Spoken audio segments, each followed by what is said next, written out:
Just one misstep on this wild land could turn your life to ashes. Yet sometimes the very people you expect to abandon you are the ones who determine your destiny. Tyon, a young Apache warrior, knew this truth better than most. Sharp-eyed, quick-thinking, and brave beyond his years, he had earned respect among his peers for skill and courage, but never official recognition from the tribal council. Today, that unacknowledged reputation would be put to the ultimate test. The morning sun had just begun to creep over the jagged ridges of the high desert when Tyon rode along the familiar trail that marked the eastern boundary of Apache territory. Dust hung in the air like a haze of forgotten battles, and the scent of sagebrush mixed with the crisp bite of winter. His horse, sturdy and patient, moved cautiously across the rocky soil, as if even the animal sensed that something unusual was unfolding. Ahead, a cluster of white settlers had trespassed onto sacred land. Among them was Eli Ward, a down-on-his-luck rancher whose once promising life had unraveled into a series of failures, livestock lost, debts mounting, and respect eroded. Tyon's eyes narrowed as he watched the men clumsily navigate the terrain. Ward, small in stature and even smaller in confidence, seemed oblivious to the gravity of his intrusion. Yet Tyon felt something stir in his chest, a mixture of apprehension and opportunity. This was no ordinary trespass. It was a chance for Tyon to act with precision and principle, to test the character of this outsider, and perhaps to change not only his fate, but the destiny of his people. He slowed his mount, observing the rancher's hesitations, noting the subtle ways Ward tried to mask fear with posturing. A choice had to be made. Confrontation could escalate into bloodshed, or careful guidance might reveal the worth hidden beneath a broken man's exterior. It was then that two figures emerged from the shadows of the nearby canyon, moving with a quiet authority that made the very earth seem to respect their presence. Ayani, the elder sister, with her calculating mind and strategic insight, and Kamana, the younger, whose warmth and empathy bound the hearts of the community together. Both women were legends within the tribe, not merely for their physical prowess towering over even the tallest warriors, but for the influence they wielded over hearts and minds alike. Today they would intervene, and their choice would set in motion a series of events that none could foresee. Ayani's eyes, sharp and assessing, lingered on Ward for only a heartbeat before shifting to Tyon. She knew instinctively that the young warrior possessed the courage and intellect necessary for what lay ahead. Kamana, sensing the subtle threads of emotion weaving between man and land, placed a steadying hand on Tyon's shoulder. Together, the sisters represented the duality of the Apache spirit, intellect, and intuition, strategy, and compassion. As Tyon watched the tension between the trespasser and the tribal land thickened, a taut wire stretched across the desert air. Every hoofbeat, every shift of wind seemed amplified in the silence. Would he act with decisive courage or hesitate, allowing circumstances to dictate the outcome? The answer rested not only on his skills, but on the unseen judgment of Ayani and Kamana, whose choice might elevate him or condemn him. The moment held the weight of fate. The audience is left wondering, what will Tyon do? Will he confront the intruder with raw strength, or will his mind and spirit guide the course of justice? And more importantly, how will the decision of the two legendary sisters reshape not only the life of a struggling rancher, but the destiny of the entire Apache community? The stage was set, the players in position, and the first heartbeat of an unforgettable tale echoed across the rugged land. The desert air had grown tense, charged with anticipation, as Ayani and Kamana led Eli Ward to the heart of the Apache Council Circle. But this was no ordinary gathering, and Ward was not the focus. Tyon, the young warrior, stood at the center of the clearing, his pulse quickening as he realized the weight of what lay ahead. Today he would be tested not merely for his strength, but for his mind, his courage, and his ability to become a bridge between his people and the encroaching world beyond the canyons. Even within the council, whispers of doubt stirred. Elder warriors like Tahoe narrowed their eyes at Taiyan, their skepticism as sharp as the knives at their belts. "A boy," one muttered, "yet they would give him the fate of our people in his hands." Their voices, though quiet, carried the weight of generations.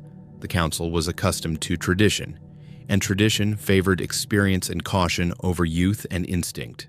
Some saw Eli Ward as an unwelcome outsider, others as a symbol of the encroaching chaos that had already claimed too much of the land. Taiyan, standing tall yet tense, felt the judgment of every watcher upon him. It was then that the first challenge emerged. Before him lay a massive oak log, seasoned and unyielding, placed deliberately in the center of the clearing. The elder's murmurs faded into silence as Ayani stepped forward. "Strength alone will not see you through," she said, her voice low but carrying across the circle. "Every strong thing has a weakness, if only you have the wisdom to find it." Taiyan's hands grazed the surface of the gnarled wood, feeling its density, noting a small imperfection, a knot where a branch had once grown. He understood immediately brute force would break nothing. Strategy would. Slowly, carefully, he positioned his hands, braced his legs, and leveraged the natural flaw. With a groan that echoed like thunder across the canyon, the log split in two. The crowd exhaled collectively, some in awe, some in reluctant respect. Yet, even as the first trial ended, tension mounted. The hardest challenges were still to come. Next came the test of understanding and culture. An elderly woman stepped into the circle, her hands carrying a small leather pouch. From it, she emptied bones, carved stones, and wooden figures, sacred storytelling pieces of the Apache people. Taiyan's heart sank. He was not only being measured by his physical skill, but by his knowledge, his insight, and his ability to honor traditions that were older than most of the hills surrounding him. Kamana knelt beside him, whispering words of encouragement. "Tell our story, the one that brought you here." Her eyes held no pity, only belief. Taiyan's hands trembled slightly as he began arranging the pieces. A small carved horse represented the land he had vowed to protect. Smooth stones symbolized Ayani and Kamana. A wooden circle, the council itself. Each placement had meaning, each connection spoke of unity, sacrifice, and respect. He narrated aloud, describing the delicate balance between his people and the outsiders, the need for understanding, and the importance of choices guided by honor rather than fear.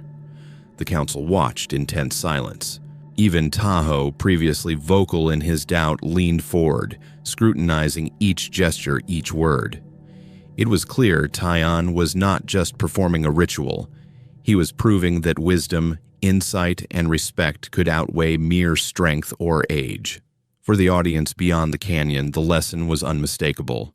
The true measure of a man or a leader was not in muscle alone, but in discernment, courage, and the ability to act rightly in moments that define a lifetime. And yet the shadows of danger remained. Beyond the firelight, unseen eyes watched, plotting, waiting. For Taiyan, each second was a balancing act between expectation and reality, between tradition and the encroaching modern world. Every decision, every careful move, echoed the challenges of life itself, parallels that men in the audience, long familiar with hard choices and the weight of responsibility, could recognize instantly. The stage was set. The stakes had never been higher. The night air was thick with anticipation as the council circle widened, firelight casting long, flickering shadows across the dusty ground. Tian's hands were still tingling from the previous trials, yet he knew the ultimate test awaited, the trial of courage. From the darkness beyond the fire, the soft crunch of boots on gravel announced the arrival of a man whose presence alone could ignite fear. Boone Carter, a ruthless rancher, known for his wealth, aggression, and unyielding desire to dominate. Carter's eyes burned with a mixture of rage and disbelief as they settled on Taiyan. "Thought you could protect these lands, boy," he spat, his voice like gravel scraping across stone. "You don't belong here." But Taiyan stood, his ground muscles, taut senses alert. Every instinct honed from years, tracking deer, navigating treacherous canyons and surviving brutal winters, screamed at him to remain calm, to think, and to act. Ayani and Kamina flanked him, not merely as spectators, but as silent shields. Their presence was a reminder that strength was not only physical, it was also the unwavering faith of allies who believed in you. Tyan's gaze shifted between Carter and the fire-lit council, gauging every twitch, every subtle movement. He knew brute force would not win this fight. Carter was larger, stronger, and accustomed to intimidation, but strategy, patience, and precise timing could level the field. The first lunge came like a striking rattlesnake, Carter's knife slicing the air with reckless force. Tyan sidestepped, letting momentum carry the attack past him, while keeping his own blade ready, angled defensively. Sparks flew as steel clashed against steel, and each collision echoed across the canyon like distant thunder. Carter's aggression was relentless, but Tyan's endurance, honed by years of hard labor and survival in unforgiving terrain, allowed him to weather the assault. "You're bigger, stronger, but you've never faced the land as I have," Tyan murmured under his breath, reading not only Carter's movements, but the man's intent, his overconfidence, and the subtle fatigue that would grow with each failed strike. He let Carter overextend, overcommit, waiting for the precise moment to turn the opponent's strength against him. Every step, every pivot was calculated, a dance of survival, respect, and intelligence. The council watched in tense silence. Even Tahoe, the skeptical elder, leaned forward, eyes narrowing as Tyan skillfully redirected Carter's momentum, sending the man sprawling face first into the dirt without harm. Gasps and whispers rippled through the circle. The firelight flickered across faces etched with awe, disbelief, and grudging respect. Carter scrambled to his feet, rage burning hotter than the flames behind him, but Tyan's calm remained unshaken. Then came the decisive moment. Carter lunged again, desperation in every motion, while Tyan stepped inside the arc of the blade, grasping Carter's wrist and using the larger man's force to unbalance him. Carter teetered on the edge of the firelight, his knife forgotten, as Tyan's hands guided him back to the safety of the dirt. Breathing heavily, Carter finally slumped to his knees, eyes wide with the realization that brute force alone could not claim victory here. "I yield," he rasped, voice thin with both fear and acknowledgement. The silence that followed was profound. Tyan stood over the defeated rancher, heart pounding, yet he lowered his blade entirely. Mercy, not vengeance, was the final proof of his character. Ayani's eyes met his with quiet approval. Kamina's hand rested briefly on his shoulder, a silent acknowledgement that courage without compassion was incomplete. This moment defined not only Tyan's victory, but his humanity. Chief Nailish stepped forward, weathered face, betraying the first trace of a smile seen that evening. "The trials are complete," he declared. "Tyan has shown strength, wisdom, courage, and the mercy that marks a true leader. He honors not only himself, but the principles of our people." The council erupted into murmurs of respect, nods of acceptance, and finally an overwhelming sense of unity. Through this crucible of challenge, Tyan had proven that leadership required more than muscle or intimidation. It demanded insight, strategic thinking, endurance, and above all, a heart capable of understanding the value of life and mercy. He had faced not only a formidable adversary, but also the weight of expectation, skepticism, and the judgment of his people, and emerged not merely as a warrior, but as a bridge between worlds. As the fire crackled and shadows danced across the council circle, Tyan exhaled slowly, sensing that this night had changed everything. The trials had ended, the enemy subdued, and the path forward, though still uncertain, was illuminated by courage, tempered with compassion. For the first time, he understood that true power lay not in domination, but in the wisdom to wield strength justly, the patience to endure, and the heart to protect rather than destroy. Dawn broke over the desert ridges, painting the sky with streaks of gold and crimson. Tyan stood atop a familiar hill, the wind tugging gently at his hair and the hem of his tunic. From this vantage point, he could see the transformation that had taken place over the past months. What had once been barren, cracked earth now stretched into vibrant fields of corn beans and squash, planted in careful rows that followed Apache traditions of conserving water and nurturing the soil. Horses grazed peacefully in newly built corrals, healthy and strong, their hooves striking rhythms of life back into the land. The council had officially recognized Tyon not only as a fully fledged warrior, but as a man entrusted with responsibility and vision. He was now a bridge between the Apache people and the outsiders who sought to share rather than take from the territory. Eli Ward, the rancher, whose missteps had once threatened to ignite conflict, now worked alongside the Apache community, learning their ways, adapting his methods, and respecting the wisdom of those who had thrived in these harsh lands for generations. The transformation went far beyond the soil and livestock. The community itself had begun to flourish in ways that felt almost miraculous. Families that had lived on the margins were now integrated into a society bound by cooperation, mutual respect, and a shared purpose.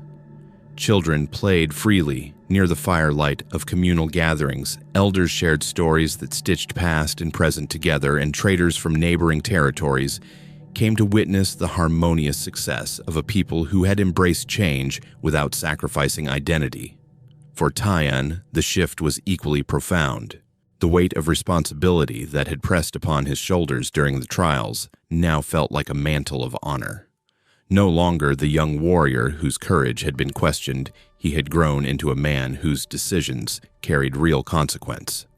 He understood that leadership was not a matter of dominance, nor of personal glory. It was the steady, measured guidance of a community toward survival, prosperity, and justice. Each day, as he observed the balance of human effort and natural bounty, he felt the quiet satisfaction of purpose fulfilled. Ayani and Kamana remained at his side, their presence both comforting and empowering. Ayani's strategic mind complemented Tyon's tactical instinct, helping him plan and foresee challenges before they arose. Kamana's insight into the hearts of the people ensured that every decision was tempered with compassion. Together, the three of them formed a partnership that no single individual could have achieved alone.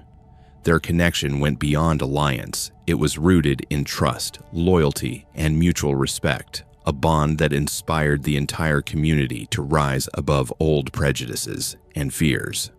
Tyon often found himself pausing on that hill at sunrise, looking over the fields and villages below, reflecting on how far he had come. The land itself mirrored his inner journey, once desolate, now thriving, once uncertain, now guided by purpose, once unrecognized, now honored. He understood that the greatest change was not in the crops or buildings, nor in the wealth or status of the people around him. The real transformation lay within himself, the ability to embrace potential, to lead wisely, and to act with courage tempered by empathy.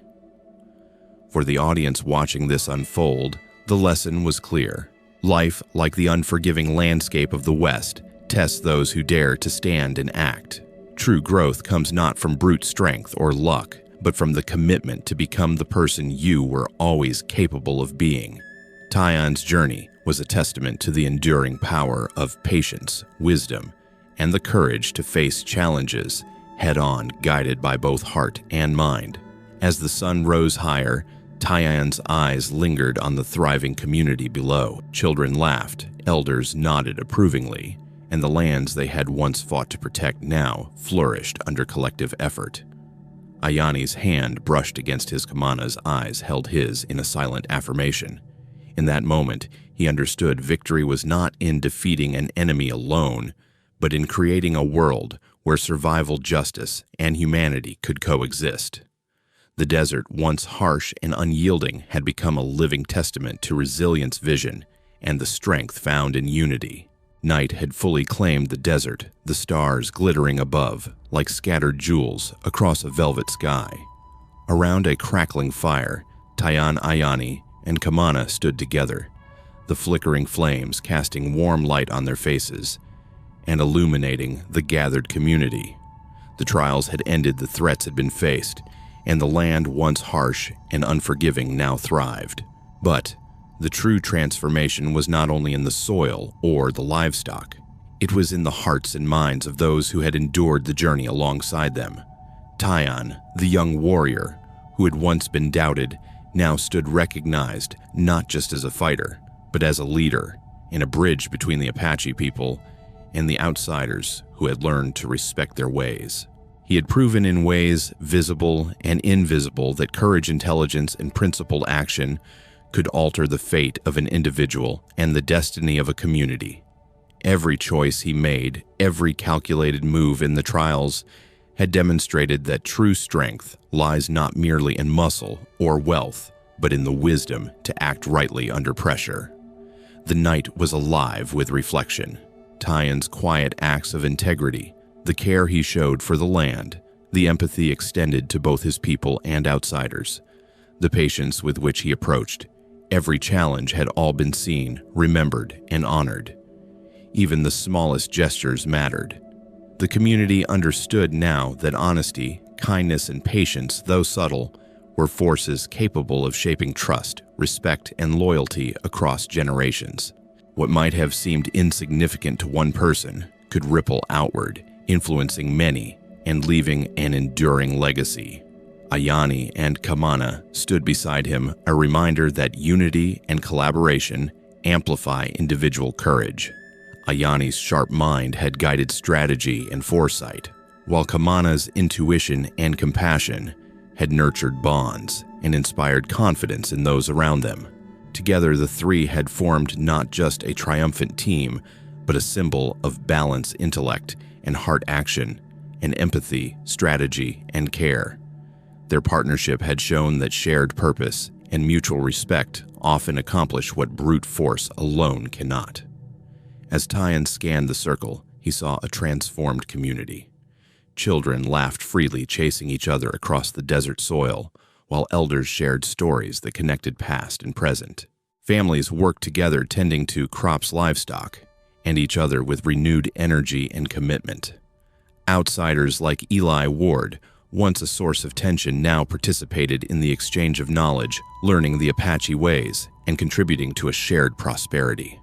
The desert, once barren and unyielding, had become fertile ground for hope, growth, and harmony. For the viewers, particularly those who had navigated life's own trials, Tyon's journey resonated profoundly. True achievement is not measured by wealth, power, or intimidation, but by the courage to act rightly, the wisdom to understand others, and the patience to cultivate trust. Life, much like the rugged frontier, challenges us repeatedly, yet it rewards those willing to act with integrity and foresight. Tyon's story was a testament to this enduring truth.